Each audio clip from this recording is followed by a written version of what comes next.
Alright, what is up, you guys? So this is like part 4 now, and so quickly I just want to say my idea with doing these videos is to do them consistently, so day after day, you know, series after series, whatever. So just the last few days I just haven't had a chance to, you know, sit down for an hour, work on this, and, you know, then edit that video, which probably takes like another hour, and then, you know, upload it, which probably takes, or rendering it after I'm done editing probably takes another 2 hours, and then uploading takes like 2 hours. So it takes up a lot of time where I just have to watch my computer render and upload, so haven't had the time to do that. So the next few days I should be good. I should be able to, you know, start getting closer to the end of this series. Tomorrow I'm going to do a sound design Wednesday's video, so might not have one tomorrow. Just there's not enough time tomorrow to do that. But anyway, let's get started. So let me just kind of pick off where I left off. So I guess everything looks the same. I guess I wanted to add in a new part over here, so I guess I'll need some drums. So let me just kind of copy some of the main stuff from here, and let's just paste it over. So we're going to use some of the same elements, but I do want to, you know, maybe listen to it first. So let me insert some time. I can undo it in a sec. So I just want to, so I kind of heard some of this stuff. Let me hear what's going on over here from here on out.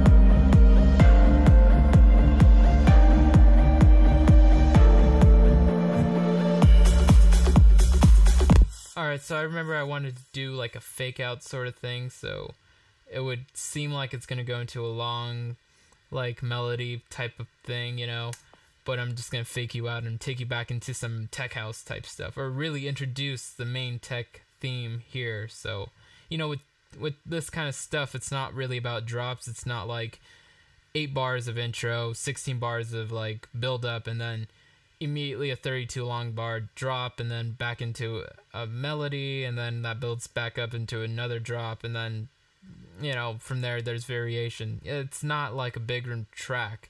This kind of has to be progressive. It kind of just has to flow, and if you're going to start with a high energy, you have to keep that consistent. So I think I kind of started with a high energy, so the next thing to do is just to build up into, you know, bigger energy type things. So it's just good to keep that in mind as before I even do this. So I like this little fake out thing. I do maybe want to focus on making that sound good. So before I even continue, I do want to add in some stuff to that. So let's just add in a new audio, a few audio tracks, but let's make this, let's send it to the pre-master first. Make sure the volume is around, you know, -20 to start at. I can bring it up or down later on, so I'll make 3 copies of that, and you know, it's just so I have a few of those. And let's bring in the first thing I noticed I needed was like a cymbal crash, a cymbal impact. So I'm just gonna go to some of my Loop Master purchases. So I buy things from Loop Masters, and I really suggest you guys do that too. Don't just use Vengeance or, you know, sample packs that everyone uses, because it's really easy for producers and even audiences now to really get used to and sick of the same old samples. So that's why I make my own samples. But on top of that, I also, you know, for cymbals and claps and snares, things that, you know, take kind of longer for me to make good, I like to buy some of those. So, you know, I have some cymbal packs that I bought in here, so, you know, some good impacts.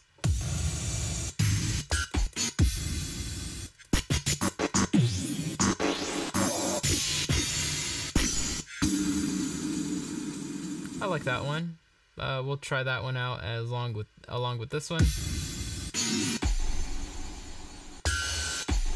So that one's kind of cool too. So let's try those 2 out, and let's see what's going on in there. Lower it a bit more, maybe 25.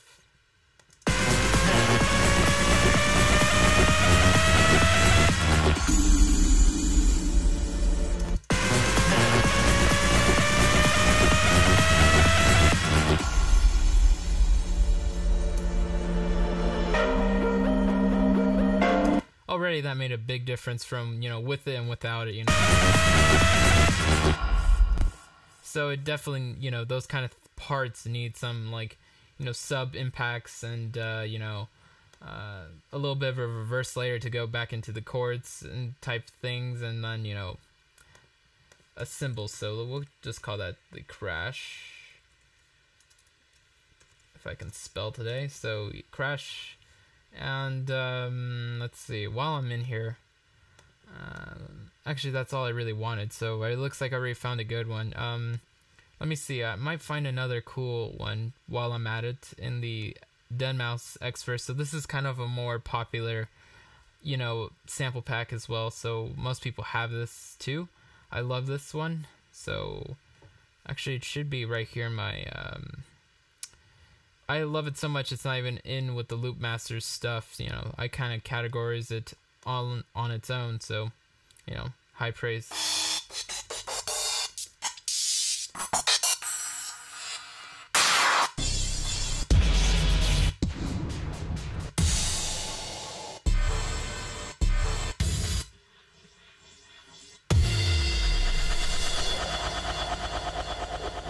There's something funny about this one that I kind of like. I just noticed that there's a little element in this that kind of reminds me of what this sounds like right here. So, it's kind of like luck, I suppose.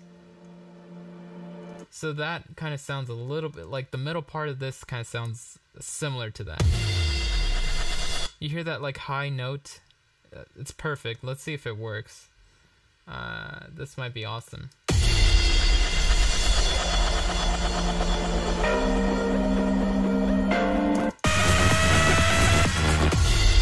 So these two together, sort of match.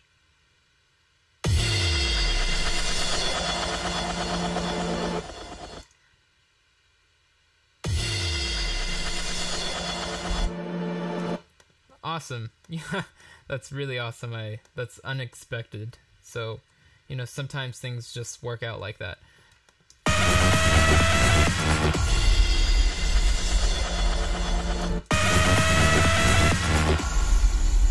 So I do want to maybe bring in a little bit of fade, just get rid of some of that initial. Maybe not like that, so let's get the fades back in here. Just maybe it needs to be a little bit quieter, so, maybe like 35.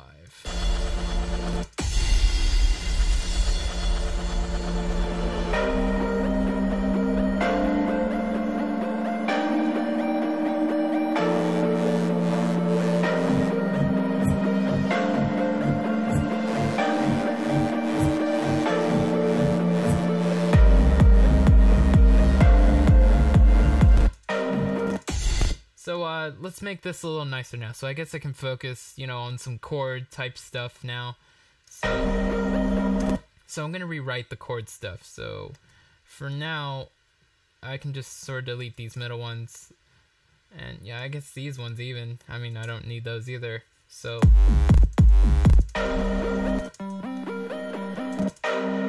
I'll use this one to write since this one's an ARP. So what I like to do is just kind of focus in on that area, just make a loop around it. So select the clip, Command L, and there we go, or Control L if you're on PC, and let's just zoom in on this. So I already have my G minor scale set up on the sides, off to the sides where I can fold it and it won't interfere or play in the clip. So let's get these kind of shrunken down a bit so I can see what's going on in here. And let's just start from scratch. So let's just start at the root note of G2. And I'm gonna want to shrink my grid down to like, make my grid a little bit bigger so that I don't have to, do as many of like let's say my grid's on like 1/16 and I want to move this over. I have to go through all these little boxes. So I'm just gonna make my grid bigger when I'm writing chords so that I just can snap it, like that.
it up here.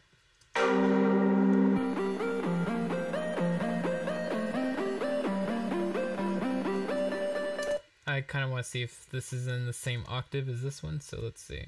Yep, same octave, and I can tell because the notes are, you know, if this octave was higher, you could see it, you know, even from here, so you can see how this octave is higher slightly. You can kind of tell at this level of zoom.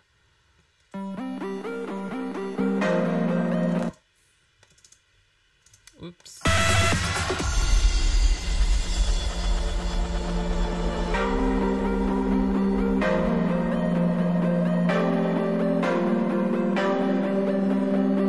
Oh fuck! Yeah, I totally forgot it. I made a reverse tail for that. I can make another one, but let me see. Now that kind of makes me want to just be a little bit lazy and just sort of use original chords a little bit. So maybe I start it off the same, but make it better. So.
So what I did is I just copied, made a duplicate. I pressed Command J, and when you're in MIDI, you don't have to stop the audio to consolidate the clips. So I made one 8-bar clip, and now I'm gonna make a variation on the last two little chord things right here. So.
I guess I should just copy this one up here.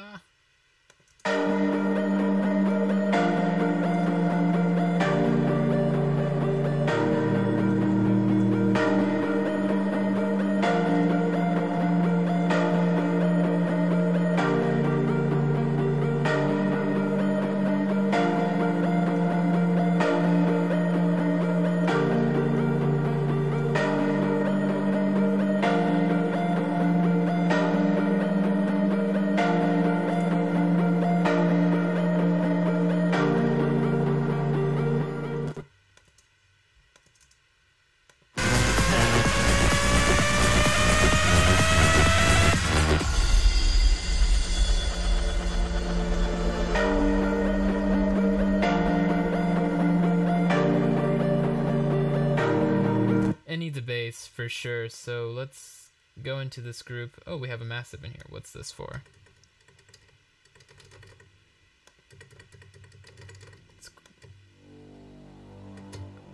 Oh, it's like a swell, so perfect. Let's bring that in as well.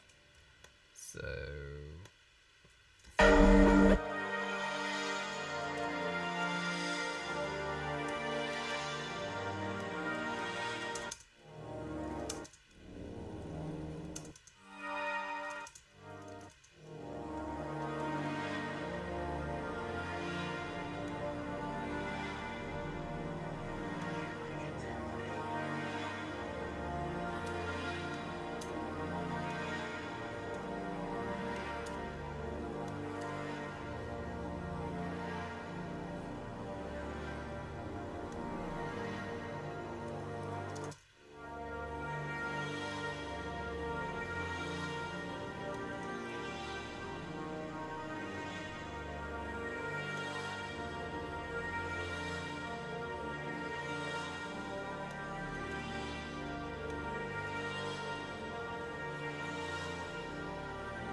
So what I did was I just did something that I like to do when I layer in something like a pad. I like to change the MIDI up a lot. So you saw I took out like the top notes, and I kind of just took the third row of notes that was like an octave higher already, and I made that even higher. And so, you know, I just kind of like to do those kind of things to add in these different harmonics that are kind of the same, you know, in terms of... I don't really know how to explain it, but it's just something that I learned that makes the song sound bigger than it should be with just typical layering of the same MIDI notes. So now I'm going to do the same thing here. I'm going to take out the top row. So let's see, maybe I might even take out the bottom row. So I just want to have some of the notes that kind of follow the main structure of what I had before. So I'm going to use these notes kind of for like a bass line sort of thing. Now, let me route this quickly to, let's see, these are going to group, so I can close that. Let me route this to the pre-master, and let me call it bass psi, because that's silent, sends only. Don't want that going to multiple sources of output. And so I'm going to make a bass out of this. So I just added that in while I was doing the other thing. Let me bring in my own bank, since I have a few things I could probably use to start with. So Cascade Bank, and let's get the input in. So I'm going to just test it like this.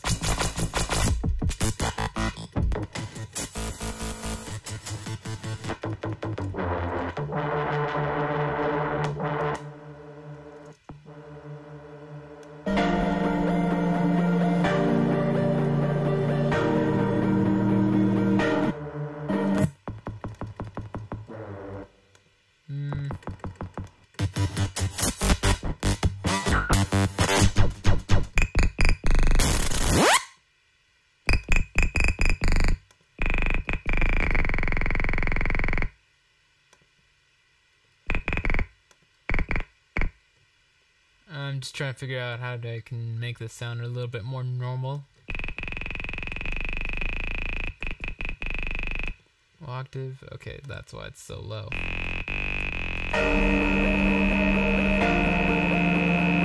Nah, it's too reso-y.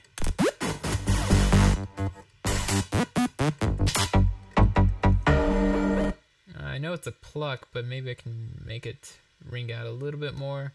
Or less like a bass, shape it more like a bass. So let's copy that.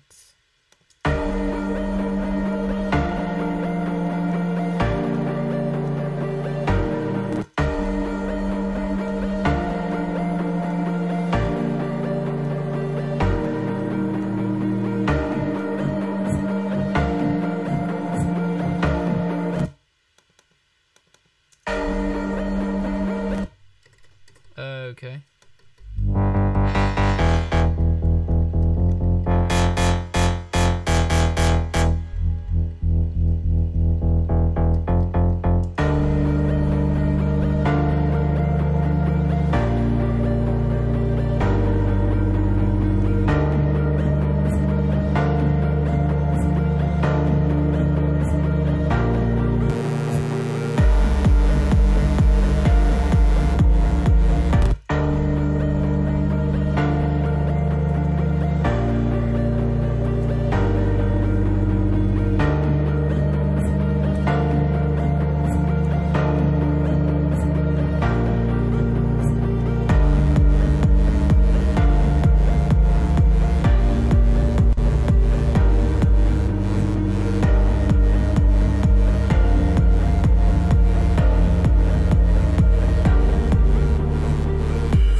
Alright, so I really have to figure out how to turn that really bummer of a mood kind of part into like a back into the high energy. So, you know, we're going out something like this, going into something that's just meant to, you know, bring the pace and energy down a little bit, or kind of just, you know, put in a different mood, and then, you know, bring it back into something that is super high energy. So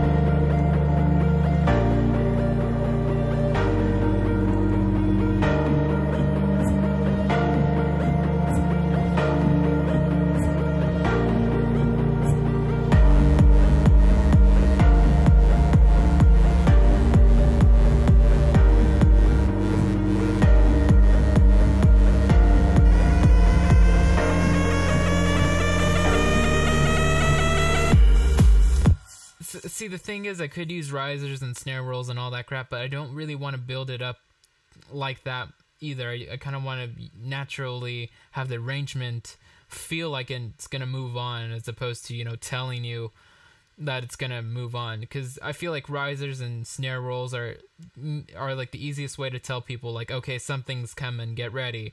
Where I feel like good songwriting doesn't need to tell you what it's going to do. It just has a emotion to it, and you can kind of, when it's like when something changes in a song, like take like classic rock or something like that, you don't go, oh shit, that was a crazy build up, you know, whatever. No, you just kind of go, holy fuck, that was a great piece of music. I'm totally with this track now that's, you know, progressed into something else. So I kind of want to avoid the snare rolls and the risers type thing to, you know, go from here to there. So, you know, we're going to figure this out. It's all about arrangement at this point.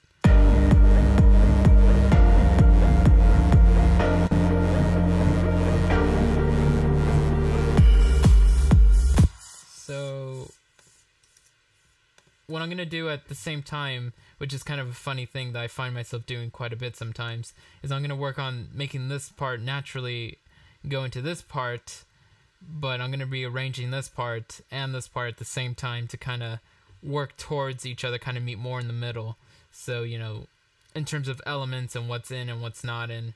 So I'll gotta figure that out. So let's see what's going to be in the next part that can help me cross over to this part. So you have to kind of think about continuity, and you can't just slap a bunch of shit together and expect something to kind of work musically. And, you know, in this case of the series, I feel like it's good that I'm doing a little bit of that, because then I get to kind of show you how to work around it a little bit.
Alright, so I feel like, if I start to introduce more elements into this part, it'll be easier for me to add some of those elements into this last little bit right here to kind of help me transition over. So, I kind of like them doing this kind of experimental transitioning things that aren't so generic and things that aren't so easy to just go in and out of. If this was like a big room thing, I could have all my markers set and easily know what I'm going to do exactly at what bar and exactly things like that. So that's kind of why I like these genres. It's kind of more fun to make, and it kind of really pushes you to do something different, if you're trying to do that.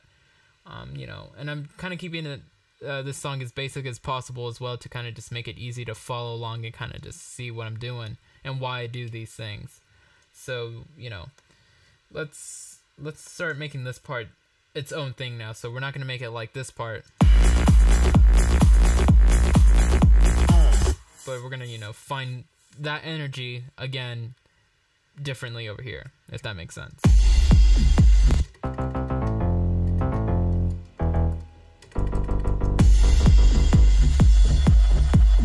So let me see if I'm going to use this loop again or not.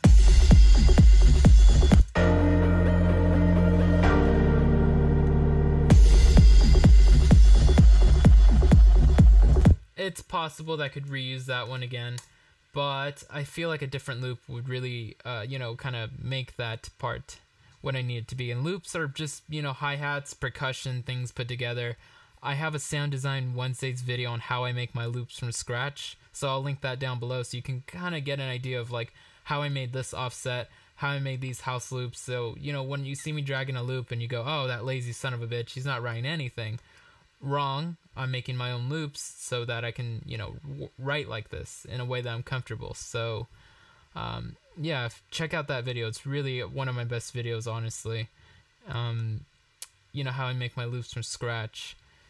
Kind of the workflow and the process that goes into that is really interesting, I think. So, let's just see if we can get a loop, that's kind of similar, like, to this one.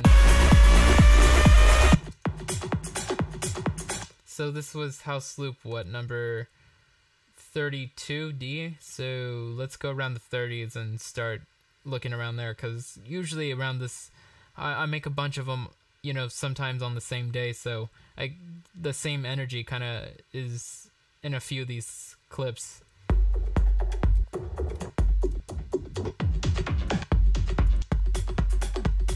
And of course, if you're using, loops from sample packs, it's okay to use them, just make them your own, honestly. Just do something that, makes that loop work in a way that you think no one else would ever use it. I don't really have to do that with my loops because, I made these loops for me, so, they're kind of already tailored to the things that I like and the things that I kind of do on my own.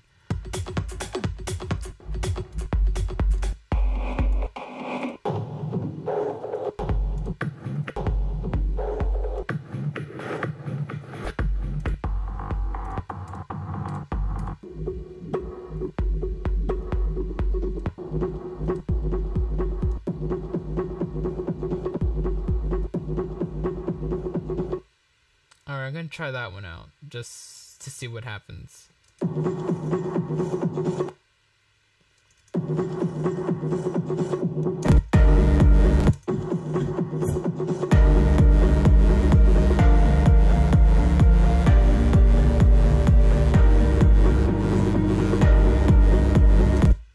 Okay, where the heck is this next part?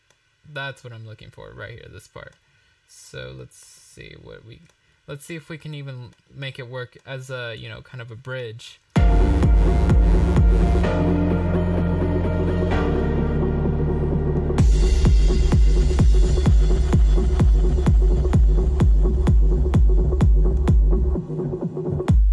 And again, that loop is not supposed to be the main element. It's just there as like an undercurrent, a texture. And undercurrent is this kind of this technique that I had a great teacher. I'm not sure if I should say his name. He's a little bit famous, but I don't really care to brag or anything.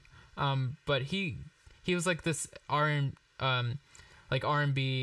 master engineer. He wasn't a songwriter or anything like that, but he gave a lot of advice to R&B producers, like, the ones that were working in the box, that they should, kind of work in undercurrents, which is like, it's like almost like a second song buried beneath, the melodies and the bass of another song. So kind of things like shakers and rhythmic patterns of things. That's kind of, if you mix that down low, that's kind of like the energy, and that's kind of an undercurrent to, put melodies and things like that over. Because, before, years ago, I used to just put melodies by themselves with bass parts, with drums, and I would think, oh, that sounds whole. But then you throw in a loop, like a little bit of shakers and percussion, and it just gives it this whole other feeling to it and feels more complete. And, loops like that are really supposed to feel like, they're really supposed to be buried down, like a song underneath a song.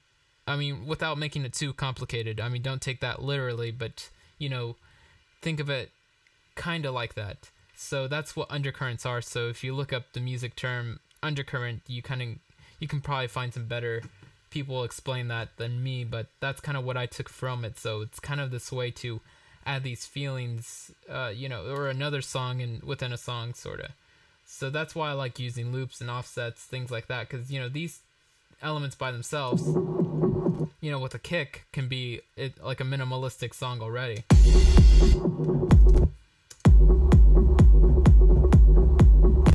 And so that I'm just going to use to, be a bass, like, like the bottom part of the rhythmic section for other stuff. So, kind of like how I did over here. So this, well, not actually, I thought I confused myself and thought this was another song for a second.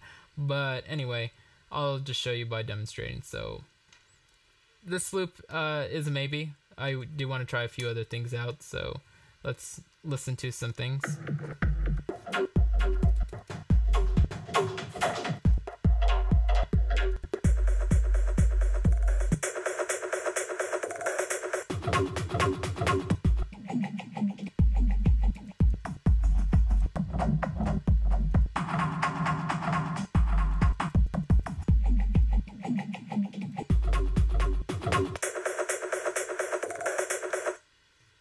Let's see that one. This one maybe is too much, but I'm just curious to see how it sounds.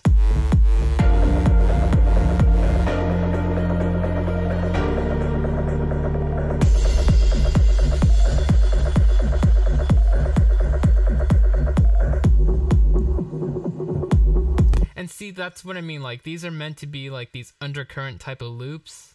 Things are kind of not the main intention. They could be if they wanted to be, but they're not. But they change the whole vibe completely, you know what I mean? That's what I'm saying. It's about vibes. So, you go from this to that, and it's just one loop, so really you can change the energy of a whole song in the most simplest ways. So that's kind of what I'm trying to, get the right energy for. So maybe let me bring in this one and A and B it a little bit.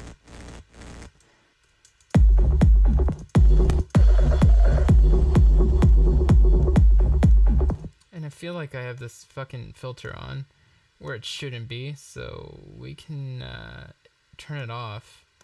We don't need it on. So yeah, it was actually much quieter than it should have been.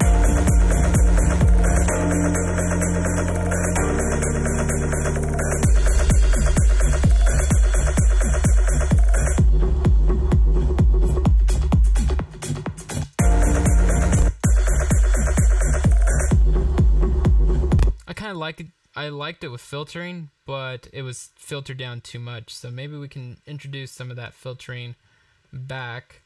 So let's turn on the filter and let's just, ease up off it a little bit. So let's bring out some of it.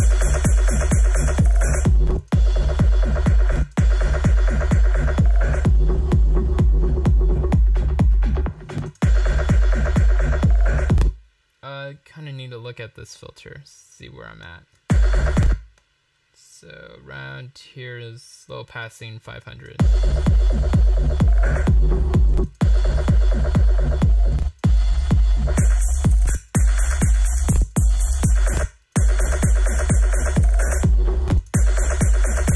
So maybe it's just a volume issue at this point. but then again I'm going to build up over it, but it might need to be quieter, so I'm thinking that none of these work, so for this part. So let me just quickly memorize 44 and 38,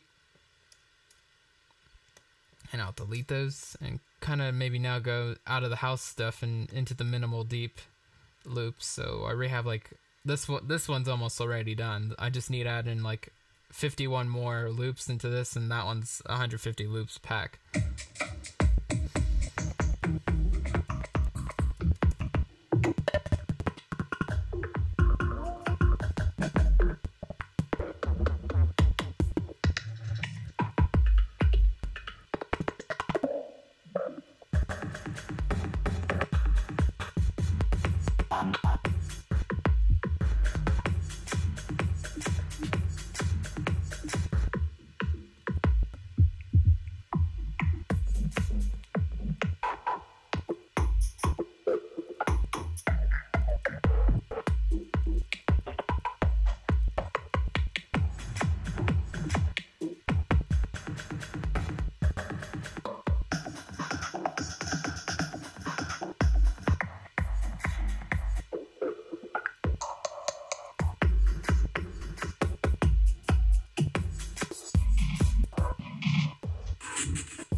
I'm gonna try that one out.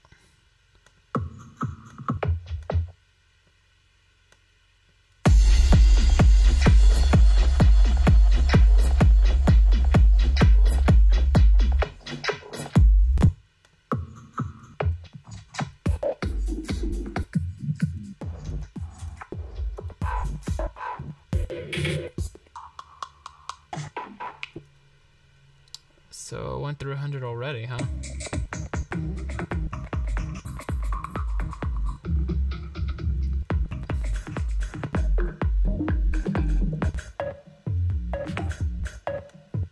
Let's try that.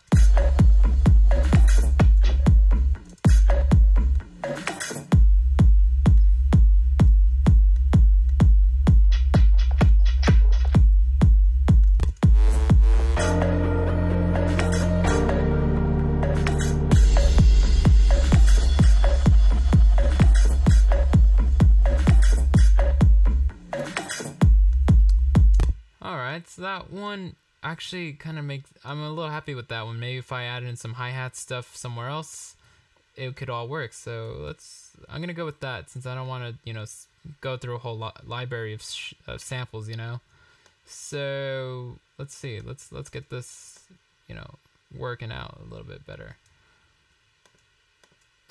and show something like that.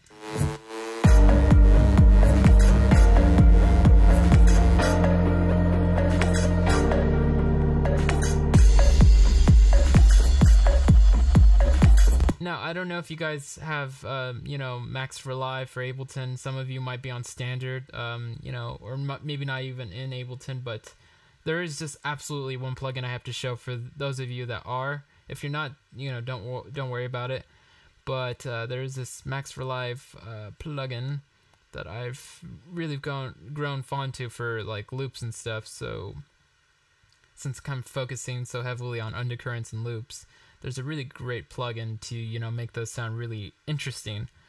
So there is the transposer inside for Max for Live. So I'm going to add this onto this. Let Max for Live start real quick. So, there we go. So what this does is it transposes the left and right differently. So it might not sound like a big deal, but it's super cool. So I'm just going to have this, off for the most part, and turn on, right around there, and let's just get it to sound cool. Maybe even here, so let's draw that in. So let's transpose one side by like 2.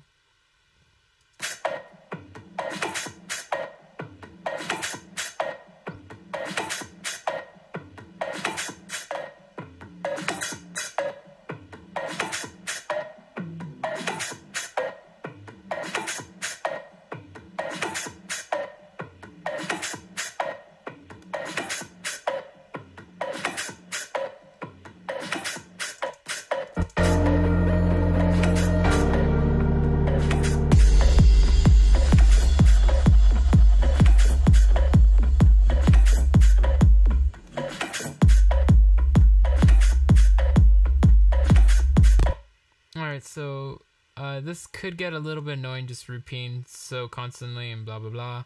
So maybe what I could do is, where's the fucking thing? Let's see.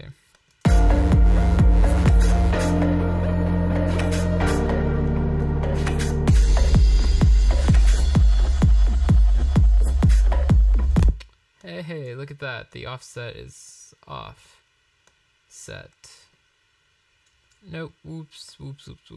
Yeah, there we go. This, no wonder this was a bit strange.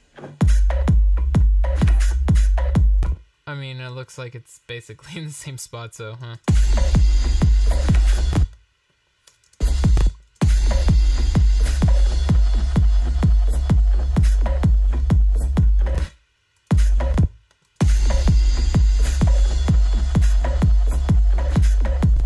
Whoops. Making a whole bunch of mistakes here.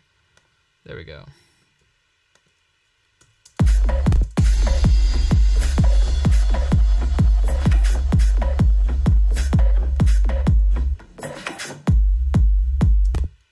Alright, so again, that's going to be mixed much lower, but for now, it's fine where it's at.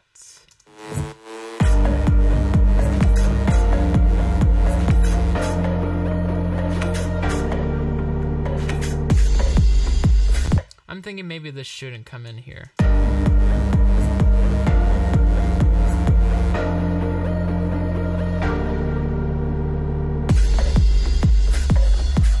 You know what? I don't think it's the loop. Nope. It's the wrong one.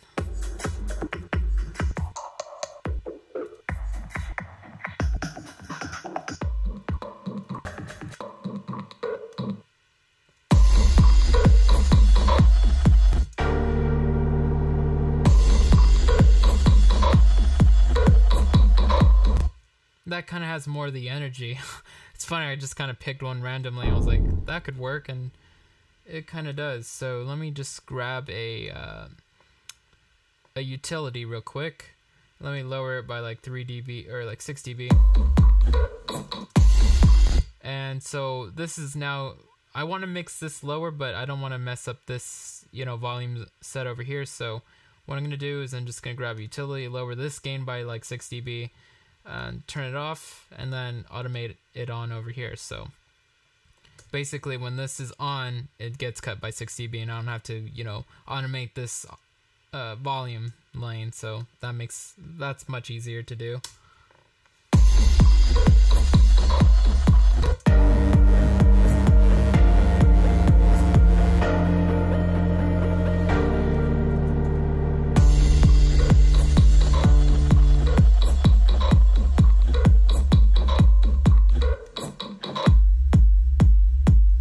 Curious. Let's try this. Where the heck is this? So let's try something like this.